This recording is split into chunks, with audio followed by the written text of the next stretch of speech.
আসসালামু আলাইকুম প্রিয় দেশবাসী। আজ আমরা চলে আসলাম জনস্বাস্থ্য হোমিও ফার্ম গেটে। এখানে ক্যান্সারের ট্রিটমেন্ট করা হয়।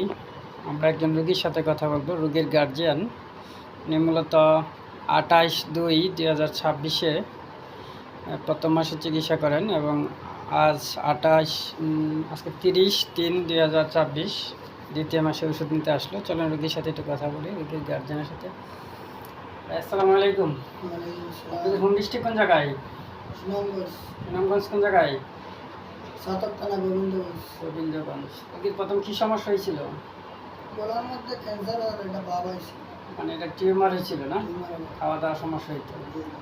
এখানে চিকিৎসা করছেন কতদিন? আপনি রিপোর্টে কি ক্যান্সার আসছিল?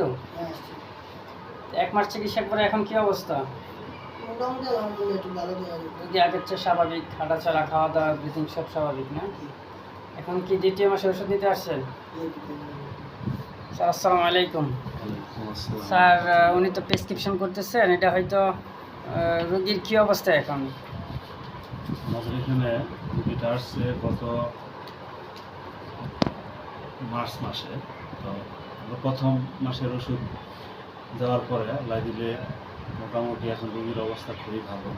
আশা করি 3 মাস চিকিৎসা নিলে রোগী পুরোপুরি ভালো হয়ে যাবে ইনশাআল্লাহ। স্বাভাবিক অবস্থা আছে এখন যে পর্যায়ে আছে সেটা মোটামুটি বলতে পারেন যে 80% রিকভারি হয়ে গেছে ইনশাআল্লাহ। জি, আমিও আশা করি এরকম রোগীগুলো যারা এরকম কেমোথেরাপি দিয়েও ভালো রেজাল্ট পাচ্ছেন না, তারা যদি কাইন্ডলি যোগাযোগ করেন, প্রথম 1 মাস চিকিৎসা করলে একটা ভালো রেজাল্ট পাবেন আশা করি। বলি শেষ করলাম। আসসালামু আলাইকুম।